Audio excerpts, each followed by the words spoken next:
We've got something special that's going to be coming your way this afternoon at 5 o'clock. Remember the war in Kosovo and the subsequent bombing of Yugoslavia by NATO? Here's the question. What was it like to actually live through that? Watch this.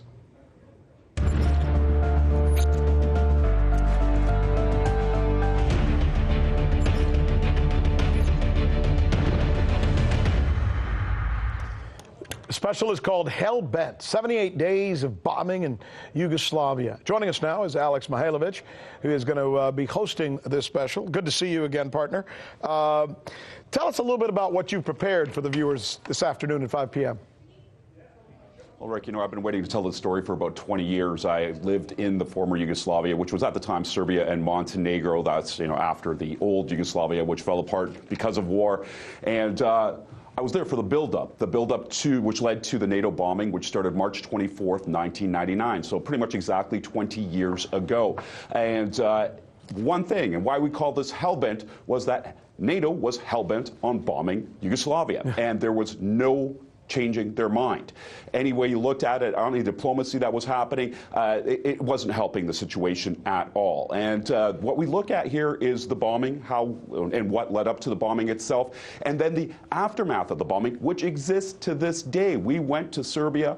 We saw what happened there. We see the scars. There's visual scars, and more importantly, there's scars you can't see. A lot of depleted uranium was used, and there's people dying of cancer there at an alarming rate. Serbia is now the cancer capital of Europe. Now, I'm just going to toss this in there so people will know what time this is airing. This is going to be at 5 p.m. today. You can also watch it this weekend, Saturday and Sunday, the 23rd, 24th of March. It's going to be airing twice a day, 2:30 p.m. and 6:30 p.m. Eastern time. So please tune in. I think this is an important story to be told because this is what happens when NATO has its eyes set, their sights set on you. It'll go. It'll come, and a war will be started. Just from listening to the passion in your voice and you describing this makes me want to watch it that much more. I mean, you're really an insider for this, but you've raised a question that I can't allow to not have you at least try to answer or maybe tease. Why were they hell-bent? Why were they so convinced that they needed to go and do something like this, which ended up really having a hellacious effect on so many people? I tell it in the story, basically, and I heard about this plan to bomb Serbia and the Kosovo plan to separate Kosovo from Serbia the first time in 1995 when I was in a town called Vukovar with a blue helmet, with a soldier who was a peacekeeper there with the United Nations.